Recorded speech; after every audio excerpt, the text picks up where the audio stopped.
Hello aspirants, this is Zahir and welcome you back to SSB Crack Exams. NDA 2 2022 का examination बहुत ही करीब आने वाला है। अब में से कई लोग चाह रहे थे कि मैं कंप्लीट स्ट्रैटेजी वीडियो बनाऊं हिस्ट्री के लिए और साथ ही साथ इस वीडियो में मैं आपको प्रीवियस 5 इयर्स के क्वेश्चन पेपर का एनालिसिस भी करके बताऊंगा कि किस एरिया में से ज़्यादातर क्वेश्चंस आ रहे हैं, खासकर हिस्ट्री में, और कौन से टॉपिक्स आपको पढ़ने पड़ेंगे। तो आइए वीडियो को शुरू करते हैं। एनडीए के एग्जामिनेशन के बारे में थोड़ा बहुत बता दो। सभी बेहतर जानते हैं कि यूपीएससी इसे साल में 2 बार कंडक्ट करता है आपके नेशनल डिफेंस एकेडमी में एडमिशन के लिए, जो कि दुनिया का पहला ट्राई सर्विस एकेडमी है जहां पर आर्मी, नेवी और एयरफोर्स तीनों सर्विसेज के लिए कैडेट्स को रिक्रूट किया जाता है और वहां पर उन्हें ट्रेनिंग दी जाती है ताकि वो फर्दर अपने रिस्पेक्टिव एकेडमीज में जा सके। प्री कमीशन ट्रेनिंग यहाँ पर उन्हें प्रोवाइड की जाती है।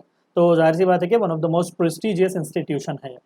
एनडीए 2 2023 के इंपॉर्टेंट इवेंट्स और डेट्स की मैं बात करूं तो नोटिफिकेशन रिलीज हो चुका हुआ है 17 मई 2023 और एप्लीकेशन भी उसी दिन स्टार्ट हुआ है। आखिरी दिन खत्म हुआ 6 जुलाई 2023।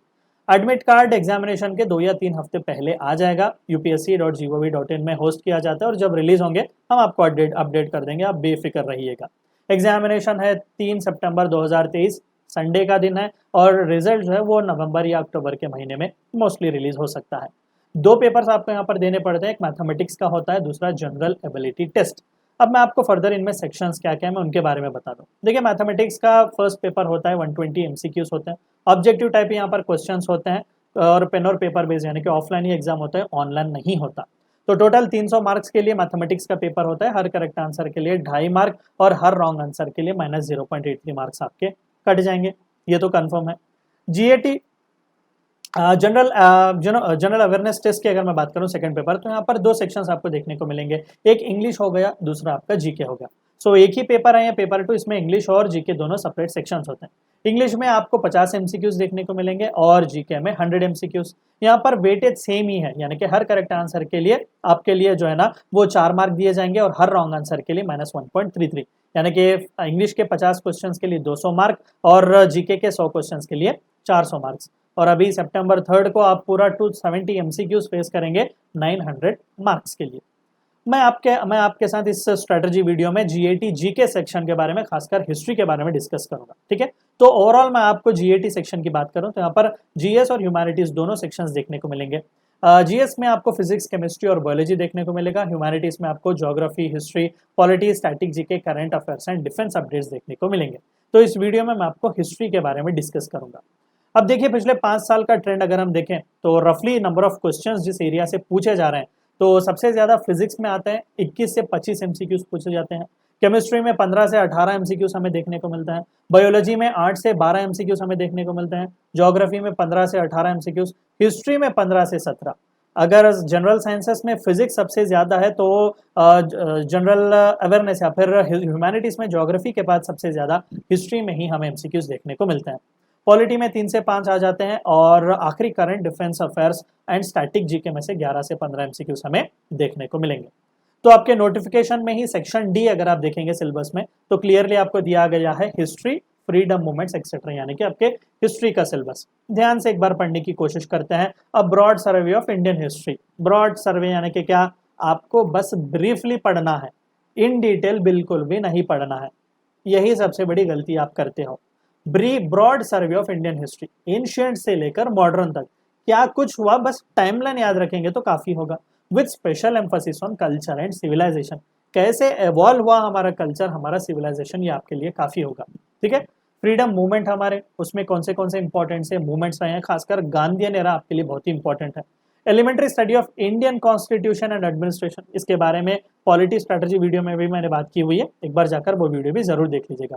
5 ईयर प्लान्स हो गया, Panchayati Raj system, cooperative societies, community development, ये सभी चीजें आपको आ जाएंगे। मैं फर्दर आपको जब मैं पूरी तरीके से हिस्ट्री का सिलेबस बाइफरकेट बताऊंगा, आप वहां पर जान लेंगे। और साथ ही साथ एक अच्छी बात इंडिया वालों के लिए यह है कि आपके लिए वर्ल्ड हिस्ट्री भी आती है, यस। और कपल ऑफ अटेम्प्ट से कंटिन्यूसली 2-3 एमसीक्यूज वर्ल्ड हिस्ट्री से आ ही जा रहे हैं। रिनाइजेंस आपको पूछता है, exploration, discovery, American revolution, French revolution, Russian revolution, यहाँ से कुछ ना कुछ आ ही जाता है आपको। इंडस्ट्रियल रेवोल्यूशन वगैरह कई सारे आपको कॉन्सेप्ट भी पूछे जाते हैं, जैसे कि डेमोक्रेसी, सोशलिज्म और इंडिया क्या रोल प्ले कर रहा है करंटली दुनिया में, नॉन अलाइनमेंट वगैरह के बारे में भी आपको पूछा जाता है। मैं आपको फर्दर इसके बारे में बताऊंगा। तो ओवरऑल हिस्ट्री का अगर मैं पिछले 5 सालों का एनालिसिस बताऊं तो पिछले अटेम्प्ट एनडीए 1 2023 में पूरे 15 क्वेश्चन यहाँ से पूछे गए थे। इवन ज्योग्राफी में भी सिर्फ 11 या 12 आए हुए थे, लेकिन हिस्ट्री में 15 क्वेश्चन आए हुए थे। उससे पहले 17, उससे पहले 12, 10, 15, 11, आप देख सकते हैं कि किस तरीके से क्वेश्चंस आ रहे हैं। तो उसी के चलते इस बार भी 15 से 18 एमसीक्यूज आसानी से हिस्ट्री के सेक्शन से आ ही जाएंगे। टेंशन बिल्कुल भी मत लीजिएगा। 60 से 72 एमसीक्यू मार्क्स आपके कहीं भी नहीं गए, सिर्फ हिस्ट्री से ही आपके आएंगे। बहुत ही अच्छा ये मार्क होता है। तो आइए आगे बढ़ते हैं। सबसे पहला तो एंशिएंट हिस्ट्री, स्ट्रेटजी और इंपॉर्टेंट टॉपिक्स में बता दो। इंपॉर्टेंट टॉपिक्स में आपको बता दूं एंशिएंट हिस्ट्री के, पहला तो स्टोन एज से स्टार्ट कीजिएगा, ठीक है। पेलियोलिथिक, मीसोलिथिक, ये सभी चीजें हो जाएंगी। इंडस वैली सिविलाइजेशन, उसके बाद वैदिक एज, वैदिक में अगेन अर्ली और लेटर वैदिक होगा। महाजनपदस, षोडश mahajanapadas, birth of Jainism and Buddhism, pre Mauryan dynasties, Haryanka, Shishunaga, ऐसी डायनेस्टीज के बारे में थोड़ा बहुत। मौर्यन बहुत ही इंपॉर्टेंट है एंशिएंट हिस्ट्री में से, मौर्यंस में से ही सबसे ज्यादा एमसीक्यूज आते हैं। पोस्ट मौर्यस, मौर्यस के बाद क्या कुछ हुए, शातवाहन वगैरह आए, उनके बारे में थोड़ा बहुत जान लीजिएगा। संगम में भी कई सारे इंपॉर्टेंट से एमसीक्यू सब आपको आ रहे हैं। डीप साउथ हिस्ट्री के बारे में, एंशिएंट हिस्ट्री के बारे में, चोला, चेरा, पांड्या, और बाद में आते हैं गुप्तास। गुप्तास के बाद पोस्ट गुप्तास, बाद में जो बाइफर्केशन हुआ, राष्ट्रकूटास आ गए, राजपूताना आ गया, गुर्जरा प्रतिहारास हो गया, पालास हो गया, या फिर चालुक्यास वगैरह भी हो गए, ठीक है। उन सभी के बारे में, हर्षवर्धना पोस्ट गुप्तास में बहुत ही इंपॉर्टेंट है, पुष्यभूति डायनेस्टी, ऐसी चीजें आप पढ़ लीजिएगा, बहुत ही मदद में आएंगे। स्ट्रेटजी क्या क्या है, देखिए हाईएस्ट नंबर ऑफ एमसीक्यूज जो है वो हिस्ट्री से ही हमें देखने को मिलते हैं अपार्ट फ्रॉम ज्योग्राफी। सच बताएं तो ज्योग्राफी से भी ज्यादा इंपॉर्टेंट मैं कहूंगा हिस्ट्री के लिए, ठीक है। और गेम चेंजर भी आप इसे मान सकते हैं। 70 मार्क्स आना कोई आम बात नहीं है, सिर्फ एक सेक्शन से ही। और प्रायोरिटी भी देखिए ज्यादातर एंशिएंट और मॉडर्न हिस्ट्री को ही दिया गया है। एंशिएंट में स्पेशल एम्फोसिस आपको दिया जाता है ट्रैवलर्स पर, जो ट्रैवलर्स यहाँ पर आए हुए थे, मेगस्थनीज हो गया, फाहियान हो गया, इस तरीके के, वो किस टाइम फ्रेम में थे, क्या कुछ किताब है वो लिख के गए, ये आपके लिए काफी होगा। इंपॉर्टेंट बुक्स वगैरह क्या क्या है, ठीक है, चरखा, चरखा संहिता, ऐसी इंपॉर्टेंट सी चीजें। इंस्क्रिप्शंस और एक्सकवेशंस आपके लिए इंपॉर्टेंट है। अशोका के मेजर इंस्क्रिप्शंस वगैरह हो गए, ये कई सारे इंपॉर्टेंट मेजर एडिक्ट्स वगैरह हो गए। डायनेस्टी के फाउंडर्स आपको कई बार पूछता है, इंपॉर्टेंट रूलर्स कौन कौन है, उनके रिफॉर्म्स और इंपॉर्टेंट से बैटल्स उन्होंने कौन से लड़े हुए हैं, ये आपके लिए काफी होगा। ऐसे टॉपिक्स पर कंसंट्रेशन दीजिएगा, काफी होगा। अगेन मैं आपको बता दूं, आपको बस ब्रॉड सर्वे करना है हिस्ट्री का, इन डेप्थ एनालिसिस करने नहीं जाना है। मिडिवल हिस्ट्री पर आ जाते हैं। मुस्लिम कॉन्क्वेस्ट, जो आहिस्ता से अरब आए हुए थे, बाद में टर्को अफगान्स आए हुए थे, एंड देन मुगल डायनेस्टी, ठीक है। सो दिल्ली सल्तनत के बारे में पढ़िएगा, खासकर अलाउद्दीन खिलजी, उसके मार्केट रिफॉर्म्स हो गए, ठीक है, ये सभी इंपॉर्टेंट है। साउथ में किंगडम्स क्या क्या चल रहे थे at that point of time, Kakatiyas हो गए, ठीक है, होयसलास हो गए। होयसला में जो टेम्पल आर्किटेक्चर वो तो बहुत ही फेमस है, उसके बारे में थोड़ा बहुत पढ़ लें।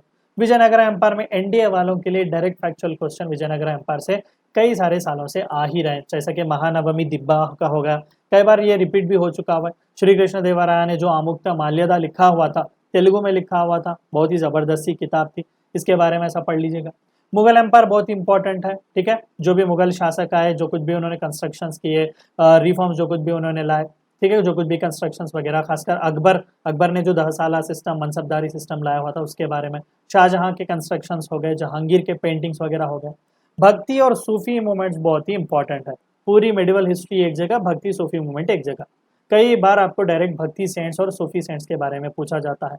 जियारत, जो उर्दू का एक मुसलमानों का जो कॉन्सेप्ट है, वो क्या है, और कई बार आपको सूफियों के सिलसिले देता है और पूछता है कि सूफी जो है वो किस सिलसिले से जुड़े हुए हैं। इस तरीके के डायरेक्ट फैक्चुअल क्वेश्चंस आपको आ जाते हैं। और मराठा एम्पायर इतना इंपॉर्टेंट नहीं है, थोड़ा बहुत ओवरव्यू देख लेंगे, आपके लिए काफी होगा as far as NDA is concern. और स्ट्रेटजी आपकी क्या क्या होनी चाहिए, वही advent of Muslims, Delhi sultans, उनके रिफॉर्म्स वगैरह देख लीजिएगा, ये फोकस में रखिएगा। मुगल्स में उनके कंट्रीब्यूशन, बिल्डिंग रिफॉर्म्स, भक्ति और सूफी मूवमेंट पर स्पेशल अटेंशन रखिएगा, बहुत ही इंपॉर्टेंट है। मॉडर्न हिस्ट्री में इंपॉर्टेंट टॉपिक्स आप देख लीजिएगा, एडवेंट ऑफ यूरोपियंस हो गया, ब्रिटिश वॉर्स, पॉलिसी और एडमिनिस्ट्रेशन, खासकर British policies with emphasis of social reforms, जो सती को उन्होंने बैन किया, विडो रीमैरेजेस वगैरह लाया, ठीक है, ऐसी इंस्टीट्यूशंस बहुत ही इंपॉर्टेंट है हमारे लिए। और एजुकेशन के लिए उन्होंने क्या क्या किया हुआ था, ठीक है, और प्रेस सेंसरशिप में रिलेटेड उन्होंने क्या किया, वर्नाकुलर प्रेस एक्ट हो गया, राउलेट एक्ट वगैरह हो गया, इन सभी के बारे में जान लीजिएगा। 1857 रिवोल्ट, कई बार क्वेश्चंस आपको 1857 रिवोल्ट से आए हुए हैं। ट्राइबल पेजेंट और सिविल अपराइजिंग से भी डायरेक्ट क्वेश्चंस आए हुए हैं। इंडियन रेनेसेंस, यानी कि सोशो इकोनॉमिक जो रिफॉर्म मूवमेंट्स आर्य समाज हो गया, ब्रह्मो समाज हो गया, अलीगढ़ मूवमेंट हो गया, रहनुमाई मजदया स्नान सभा हो गया। ऐसी कई इंपॉर्टेंट सी मूवमेंट्स आपके लिए इंपॉर्टेंट है। इंडियन नेशनल कांग्रेस और उसके सेशंस कई बार पूछे जा चुके हुए हैं। बाद में मॉडरेट्स, एक्सट्रीमिस्ट और रेवोल्यूशनरीज के बारे में भी पढ़ लीजिएगा। सबसे इंपॉर्टेंट यहाँ पर गांधीयन एरा ही है। 1915 से लेकर 1947 तक हम गांधीयन एरा कहते हैं। तो यहाँ पर क्या कुछ मूवमेंट हुए थे और खासकर गांधी जी ने कौन से मूवमेंट्स किए हुए थे वो बहुत ही इंपॉर्टेंट है। यूपीएससी बहुत ही पसंद करता है, कई बार पूछता है। और बाद में फ्रीडम पार्टीशन के बारे में, पोस्ट इंडिपेंडेंस, एक टाइमलाइन आप देख लेंगे तो काफी होगा। अगेन इन डेप्थ जाने की जरूरत नहीं है। मॉडर्न हिस्ट्री बहुत ही यूनिक है आप सभी के लिए, इंडिया वालों के लिए खासकर मॉडर्न हिस्ट्री में से क्वेश्चंस आ ही जाते हैं। तो मॉडर्न में आप देख सकते हैं कि एडवेंट ऑफ स्ट्रेटजी की अगर मैं बात करूं तो वही यूरोपियन का एडवेंट, ब्रिटिश और उसके पॉलिसीज, 1857 रिवॉल्ट से गांधी नेरा तक आप कुछ भी यहाँ पर इग्नोर नहीं कर सकते। ठीक है, इंपॉर्टेंट गवर्नर जनरल्स, वाइसरॉयर्स और उनके रिफॉर्म्स भी याद रखिएगा। वर्ल्ड हिस्ट्री, सॉरी अभी जो मैं आप बता रहा था वो वर्ल्ड हिस्ट्री के बारे में था कि यूनिक है एनडीए वालों के लिए। ठीक है, किसी भी डिफेंस एग्जाम में वर्ल्ड हिस्ट्री से इतने क्वेश्चंस नहीं आते जितने एनडीए में आते हैं। तो वर्ल्ड हिस्ट्री की अगर मैं बात करूं तो इंपॉर्टेंट टॉपिक्स आपके लिए हो जाएंगे रिनेसेंस, फ्रेंच, अमेरिकन और रशियन रेवोल्यूशन। देखिए ओवरव्यू जानना है, अगेन इन डेप्थ जाने की जरूरत नहीं है आपको। इंडस्ट्रियल रेवोल्यूशन हो गया, अभी मान लेते हैं कि अमेरिकन रेवोल्यूशन है। अमेरिकन रेवोल्यूशन में सर ओवरव्यू क्या होगा सर? बोस्टन टी पार्टी के बारे में जान लीजिएगा, फर्स्ट और सेकंड कॉन्टिनेंटल कांग्रेस हुआ था, अमेरिकन डिक्लेरेशन ऑफ इंडिपेंडेंस, काफी है। स्टैम्प एक्ट के बारे में थोड़ा बहुत जान लीजिएगा, ये काफी होगा।